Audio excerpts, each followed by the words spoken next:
My mom would be at all my sporting events. Let's say I was playing football. My mother would be on the sidelines, and let's say the action on the field went one way. My mother would run along with it. She's like, Mark, get on, get on. I'd be like, oh my gosh. I'd be on the field, we get in the huddle with the guys. They go, Mark, is that your mother? I go, no, I never saw her before in my life. No, but seriously, some of you guys can relate to that. My mom, she really empowered me to become special in sports. See, the greatest gift my mother ever gave me, she believed in me. I've overdosed on drugs on 3 occasions where I should have been dead, but I believe I was kept here for a reason. You show me your friends, I will show you your future. How do I know this? Because I hung out with losers. I became the biggest loser of them all because I gave up everything I dreamt about as a little boy because of who I chose to surround myself with. My friends would drive me home at 2, 3, 4 in the morning.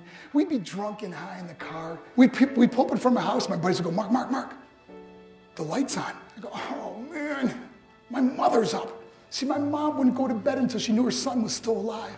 I'd walk in, she'd say, hi Mark, how was your night? I go, it was good, Mom, I'm just gonna go to bed. She goes, can I talk to you just for a minute? I go, Mom, I'm tired, I'm just gonna go to bed. She goes, Mark, I haven't seen you all day and all night. Can I please talk to you? I go, man, just leave me alone.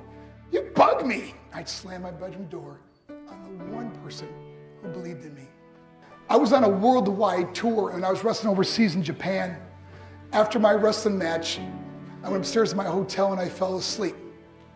There was a knock at my door at 3 o'clock in the morning. I got out of bed, I looked through the safety window of the hotel door, and I could see it was a Japanese promoter, so I opened the door and he said, Mark, you need to call home, there's been an emergency. So I got on the hotel room phone, I called back to the United States and said, hey, what's going on? He said, Mark, I don't know how to tell you this. I go, just tell me what happened. All of a sudden they started crying. They go, Mark, I can't tell you. Just say it. I said, Mark, your mother died. I just threw the phone down. I ran out of my hotel room.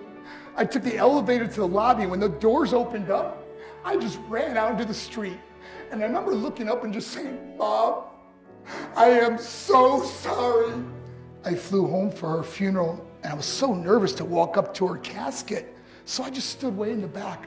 And I remember just kept thinking to myself, I'm like, Mom, please wake up.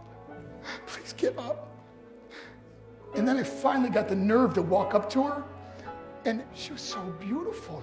She was dressed in white. I mean, she looked like an angel. I said, Mom, you are my hero. Everything I am, everything I hope to be was because of you. You loved me so much. You gave me a life. You worked 2 jobs. You're the only one that ever believed in me. How'd I repay her? By getting drunk? By getting high? By getting stupid? By hanging out with losers? For what? All she ever wanted to do was talk to me. If you have a mother or a father, tell them how much you love them. See, my whole life was about being rich and famous. That's all I cared about. I had to win the race. I had to win the race at the expense of my marriage, my family, my friends. For what? To be all alone in this world? That's not how it's intended to be. Life is not about winning the race.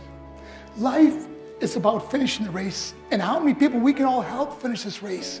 How we can start being kinder to each other. How we can help the students that are going through adversity right now. How we can stop with the name calling and hurting other people. Because in the end, it may be you that needs help to finish the race. Because I learned what is truly important, and that is how precious this gift of life is and how quickly it can be taken away. See, I no longer live in time. I live in moments. I'm not worried about tomorrow. See, it's not what's in your pocket that matters. It's what's in your heart that truly matters. Love is just a word until somebody comes along and gives it meaning. You are the meaning.